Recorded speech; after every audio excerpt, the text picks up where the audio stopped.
Good morning, everyone. My name is Heather Kinzie, and I'm joining you from Anchorage, Alaska. I'm the Chief Operating Officer of the Strive Group here in Anchorage. Thanks for joining us.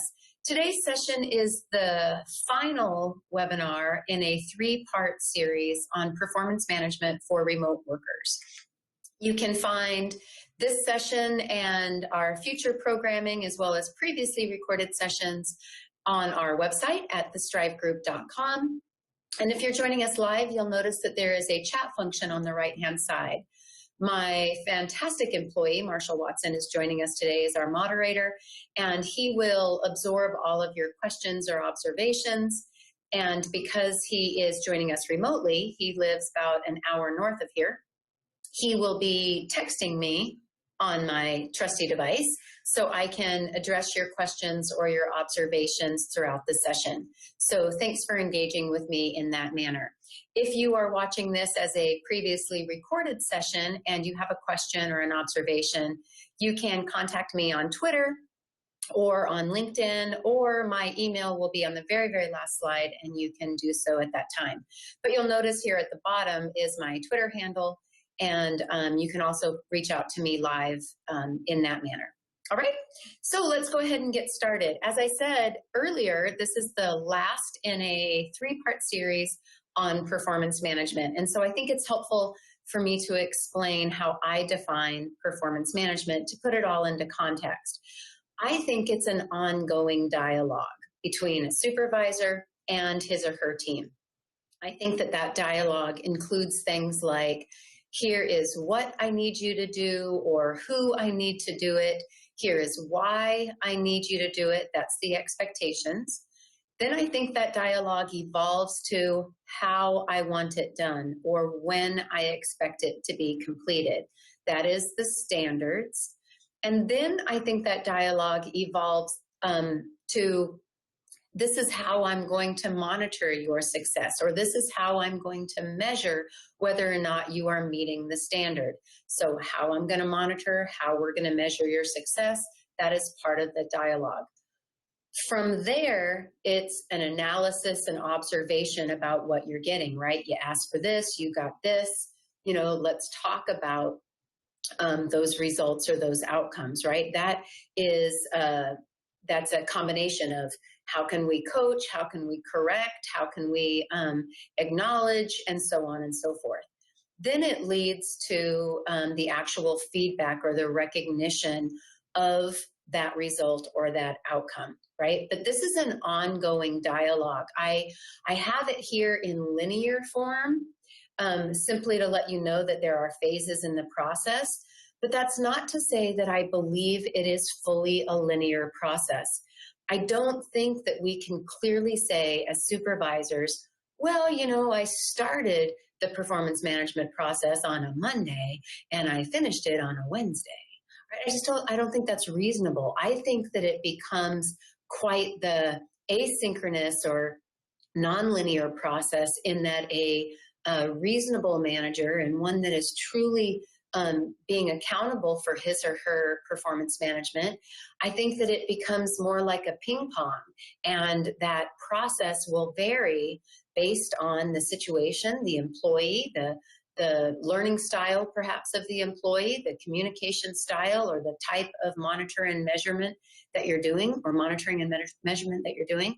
I think you can just ping pong all over the place. So while I would love to tell you, whether you're in person or remotely, that it is a super simple linear process, I'd be lying to you, because it's not. It does get messy. And so we need to make sense of it in our own way.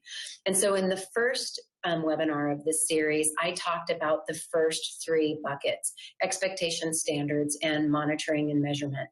And then in the second webinar in this series, I talked about that options bucket down below. And there was a lot to unpack in that options bucket. I had, do you allow for that behavior, that performance? Do you try to correct that behavior or performance? Do you try to develop the employee through it?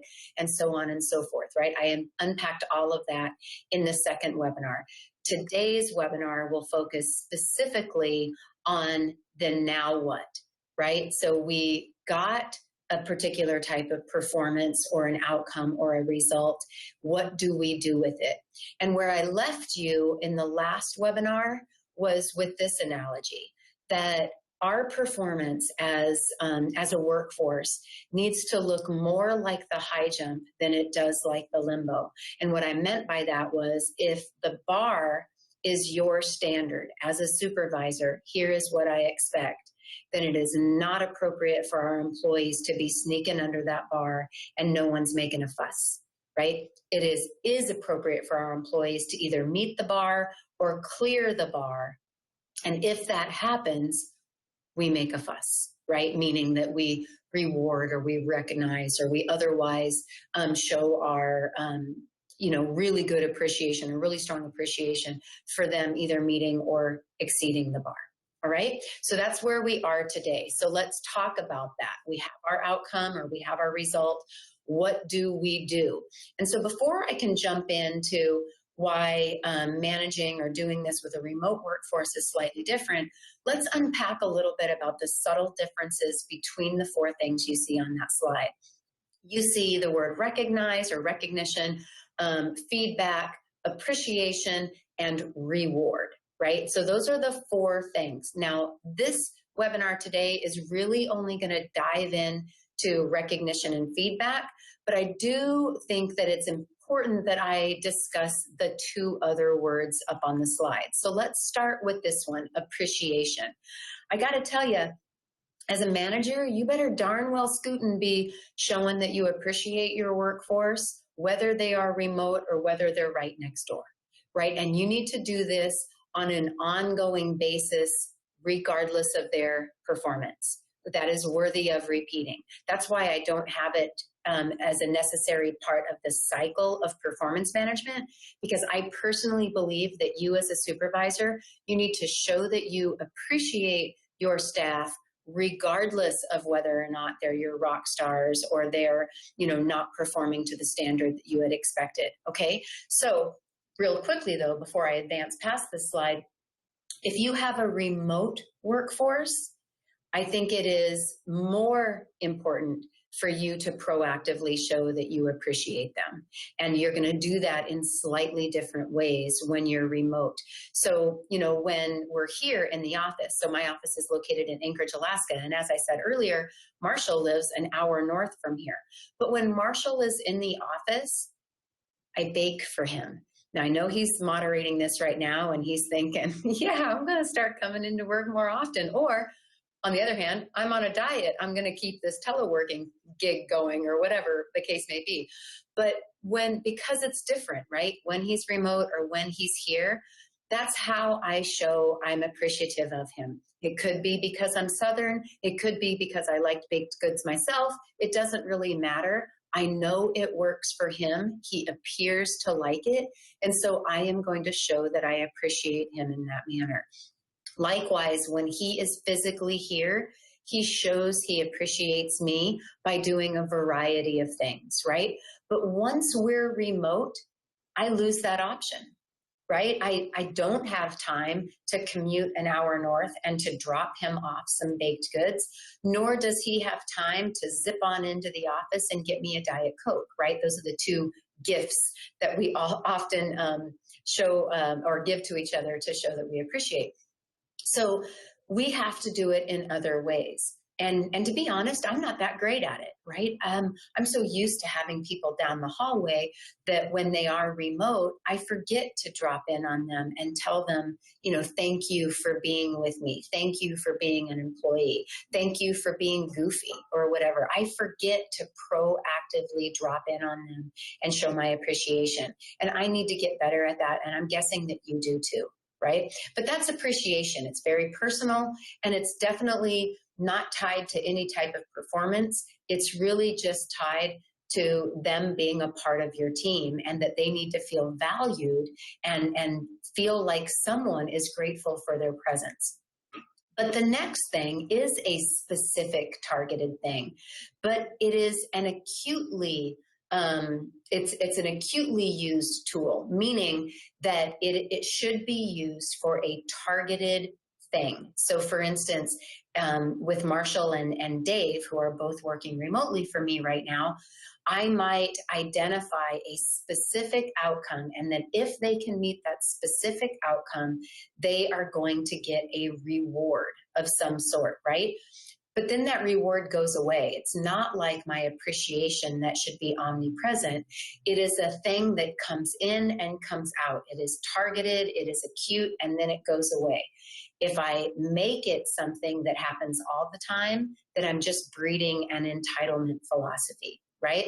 So before I move on, a reward definitely is tied to performance, right? But I'm not making it a part of this ongoing cyclical cycle, because it should be something that is utilized rarely. Unlike recognition and feedback, which should be ongoing and consistent, a reward is something that should be sort of like that blue moon thing. That we once in a while we will get a reward, right? Could be a tangible reward. It could be a big public kudos, like a big darn deal, like in an all staff meeting or something like that. It could be, I don't know, it could be a card or something. But what you don't want it to do, or you don't want to happen, is that your staff learn to expect it, right? It needs to be inconsistent, which is why I don't have it a part of this webinar, in as much that I have recognition and feedback. Because the two other types of responses to either limbo behavior or high jump behavior that are ongoing, right? Ongoing and consistent, that they're specifically targeted to a particular performance or behavior. Those two things are recognition and feedback. So that's where I'm going to settle here today, okay? So let's first talk about recognition. There are lots of types of recognition. There are conditional recognition, there's unconditional recognition, there's maintenance recognition, there's mixed recognition, there's a whole variety of types of recognition. And if you want to learn more about those, just simply tweet me out on Twitter, or connect with me on LinkedIn, or send me an email, and we can dive more specifically into those. But for today's session, let's just talk about recognition being an articulated acknowledgement, right? So I am recognizing that something has happened, right? That something could be good or that something could be bad, but I am specifically putting you in the moment with me to talk about that result or that outcome.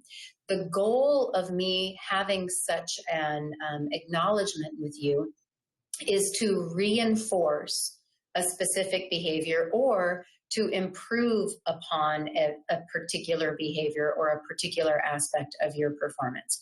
If my goal is not to reinforce or to improve, then I probably shouldn't be engaging in that recognition in the first place. Okay. Now, when we are in person, that recognition often is stream of consciousness recognition, right? We're in a meeting together, or we're walking down the hallway and an employee is telling me about something that happened with a client, or something that happened with, a report that he or she was creating, or something like that.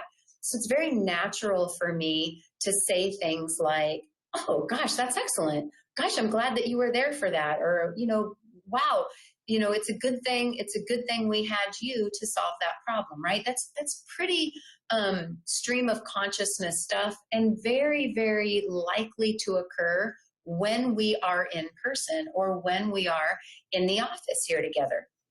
But the moment that happens, or the moment that we have a remote employee, is the moment that things change. And that's not necessarily because we're no longer nice supervisors, right? Let's make the safe assumption today that we're pretty nice supervisors, and that we want to recognize our staff when it's time to do so.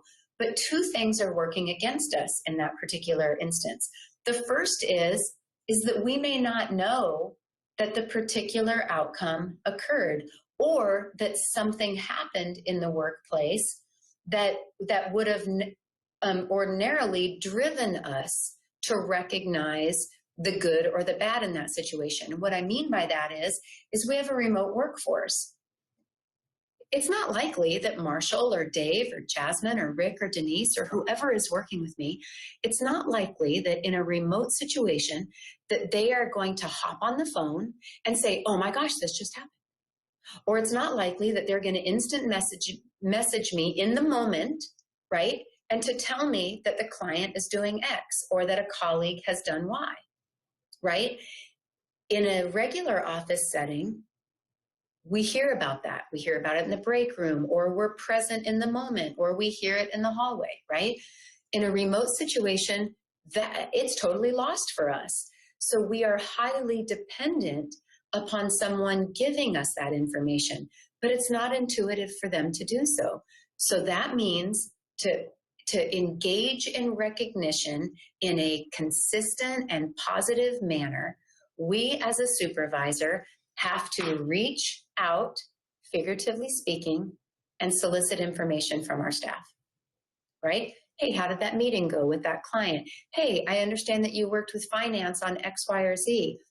What was the outcome? What do you think about that? Anything I should know, right? If we as supervisors, if we are not stepping into their virtual space and gathering that information from them, we will not present ourselves the opportunity to provide that ongoing, consistent, regular recognition for their effort or for the outcome or for the proactive sign of gratitude for them in the moment.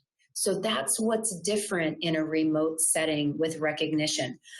Excuse my coughing there. So now let's go on to feedback. Feedback, I'm just going to say, feedback has gotten a bad rap. People will say, oh, constructive feedback, or oh, that's negative feedback. And now, like, supervisors are afraid of it. And I got to say, we need to throw all that out the door and come back to the original intent of feedback. The definition of feedback, at least my definition that I'm offering to you for feedback, is the process of giving suggestions, advice, opinions on something, right? It could be on an impersonal thing, such as, this is what happens when coffee is spilled, right? That doesn't necessarily have to do with anybody's performance, but here is my feedback on how perhaps, I would address a similar situation. Or it could be specific and personal to someone's behavior or to someone's performance. That would sound more like, hey, I noticed how you dealt with X, Y, and Z when the coffee spilled. Here is my observations on what I think about that, right? So feedback does not have to be this negative or this, sort of punitive type thing.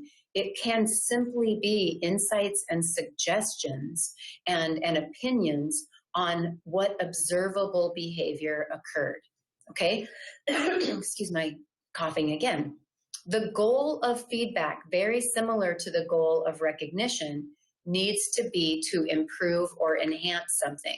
If you are coming about sharing your opinion or sharing your insight or your suggestion with the intent to patronize or with the intent to otherwise hurt someone or make someone feel like garbage, then I will suggest to you as a supervisor that it is not the time or the place for you to offer that, right? Because the overall intent of feedback, whether it's positive feedback or negative feedback, constructive feedback or otherwise, needs to be to build upon something or to otherwise enhance or improve performance.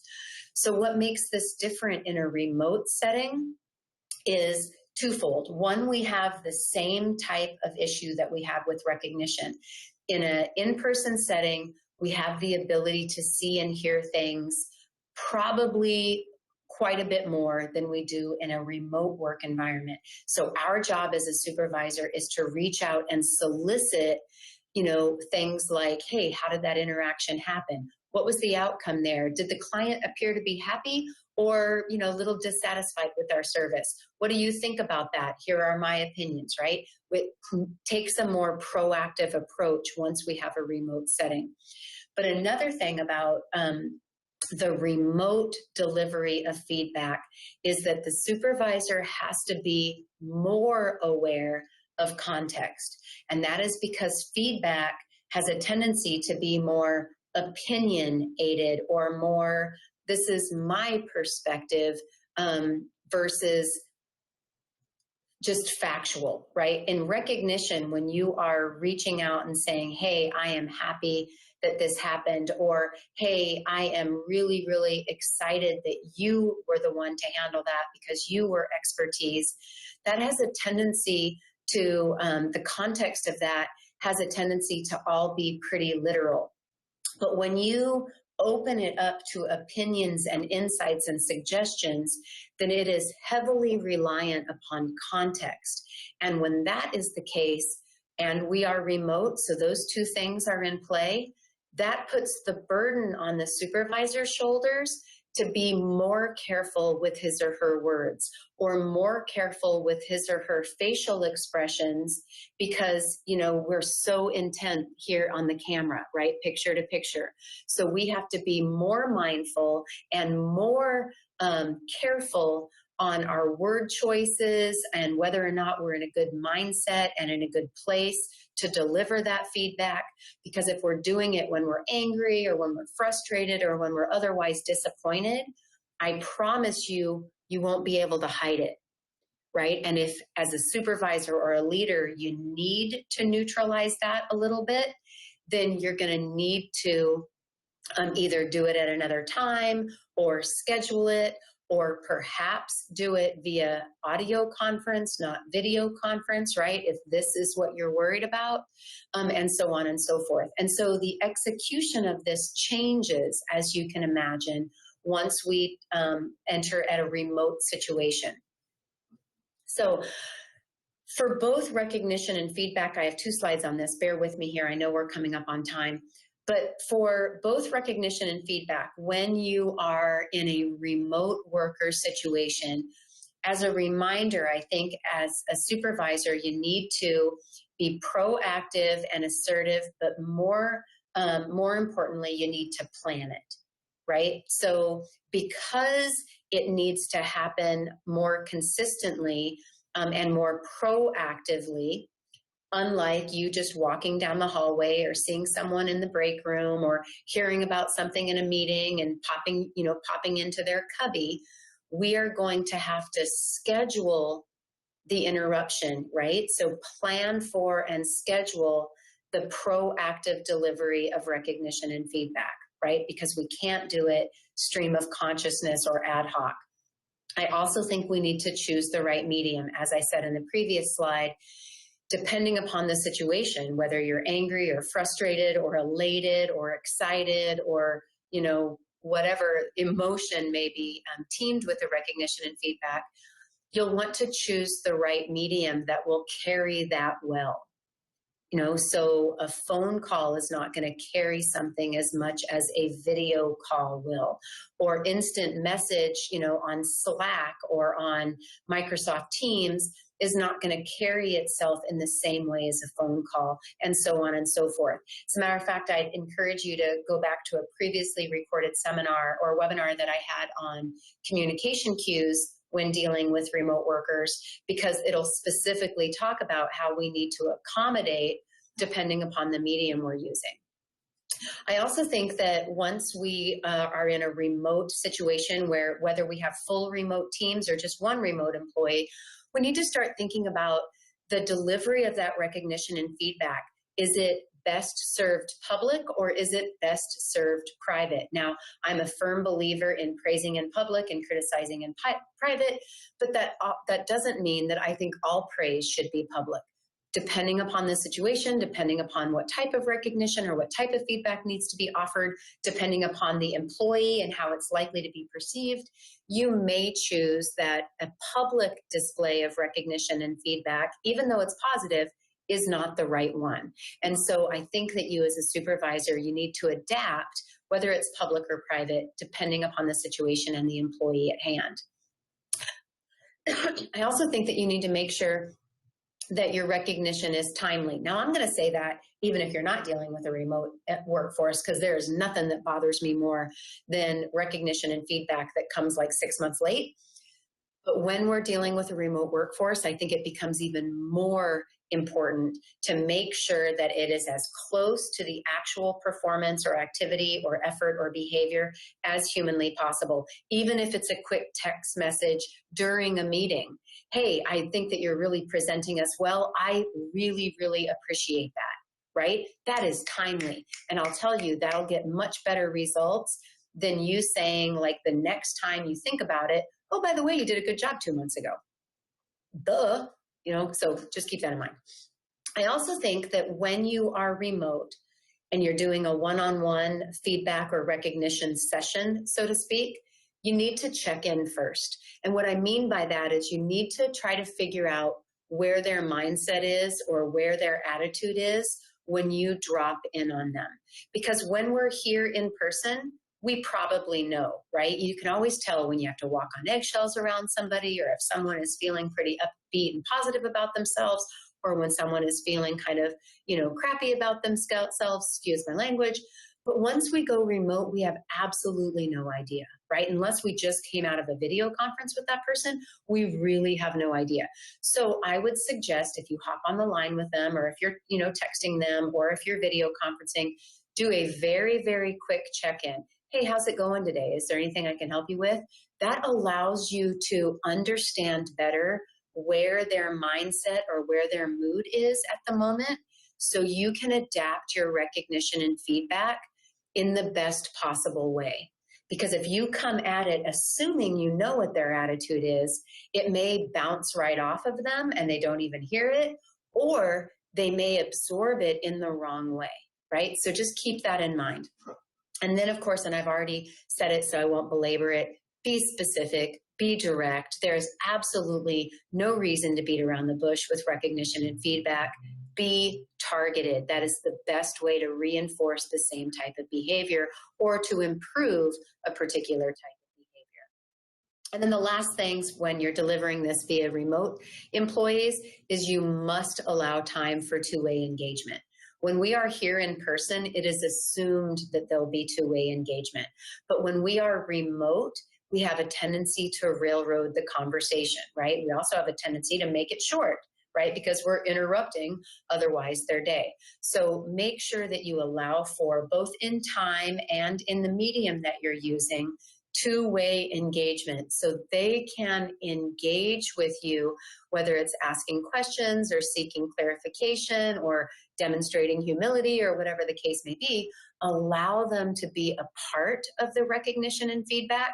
Trust me on this one, it will be more meaningful. All right. And the last thing that I'll say is accommodate for distance. And what I mean by that is use your words, right? We do not have the opportunity to shake someone's hand, or with me, to give a hug or a high five or do a little dance, right? We don't have that opportunity the moment we are remote.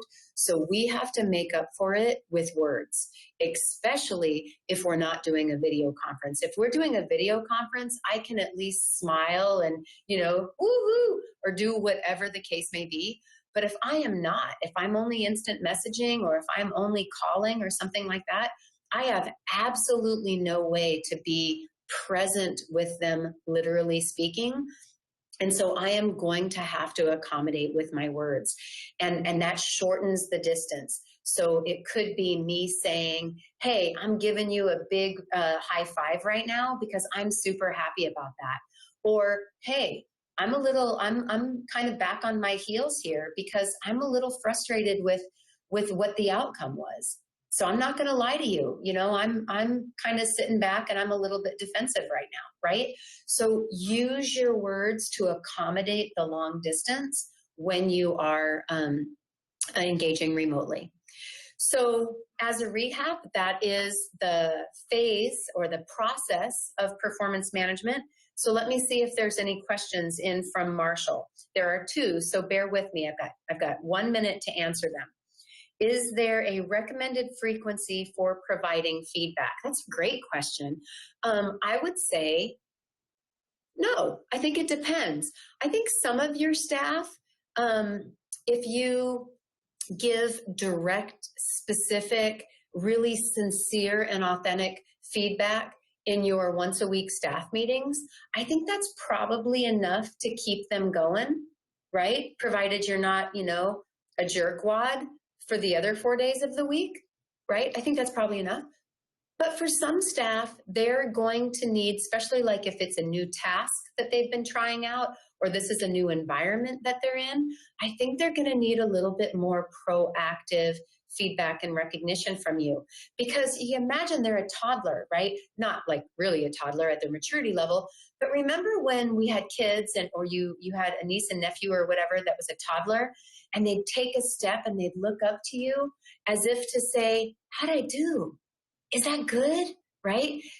They don't run a marathon and then say, hey, mom, how'd I do? Right? They take little itsy bitsy steps. And so if you have someone in a new environment, maybe a new remote environment, or maybe in a new role, or maybe you've just rebundled all of the work to make it more efficient, so now they're doing something new, they're going to need a little bit more frequent feedback and recognition from you in order to know that they're on the right track. Because if you wait for 1 week to give them their feedback, they may have already set their course to Timbuktu, and you needed them to set their course to Kalamazoo, right? So I think it depends. The next question is, can recognition cause the employee to lose motivation? That's a cynical question. I'm a little worried about you for asking it. No, I'm kidding. But I get where you're headed. Sometimes we think that if we're constantly giving recognition to somebody, then that carrot, they get tired of the carrot. But I would encourage you to mix it up a bit. I am not a huge advocate for positive recognition all the time. You can ask any of my staff. Matter of fact, Marshall's on the other end. Send him a question right now. Heather Kinzie does not give all positive recognition all the time, because that's not the type of carrot that I think motivates my workforce, right? Sometimes I give a carrot, sometimes I give a plum, sometimes I give something that's quite bitter. And I can promise you that if you were to reach out to Marshall right now, he would tell you that when negative recognition is needed or constructive feedback is needed, I give it. Right? And that is because I believe Marshall is mature enough and adult enough and professional enough and committed enough to accept it.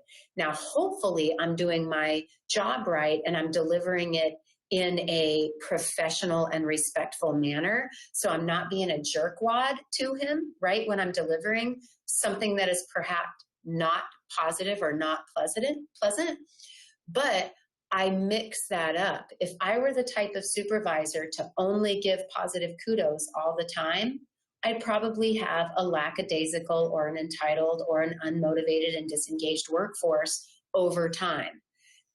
I don't think that that's my style. I think I mix it up a bit. So maybe that's my very, very long-winded answer to your question, is mix it up a bit. I'm not suggesting that you find something bad to say. I'm just saying be more authentic. Not everybody is perfect, and so they shouldn't be getting a gold star every single day, right? So mix it up, maybe be a bit more specific. This is why I'm giving you some positive recognition, because I believe you deserve it. This is why I'm going to kind of default into what could be perceived as a more constructive or more disappointment from my perception. But it's because I am slightly disappointed, but I think we can do better. And that's why I'm offering you my opinion on the matter, right? That's feedback, is opinions, suggestions, and insights, right? So hopefully that answered your question, because now I am way over time. So I'm going to wrap up. So we've got performance management. It's the same process, just executed slightly different when we're in a remote setting. So thank you for giving me your time today. I hope that I've offered something of value. You can find this on playback if you visit our website. If you'd like to reach out to us with ideas for future programming, you certainly can at info@thestrivegroup.com. Or if you'd like to reach out to me directly, feel free. I'd love to hear from you. My contact information is in the lower right-hand corner. And these are the services that we provide if you are so inclined. So I thank you so much for your time. I bid you farewell. Happy Wednesday. And until next time, thanks.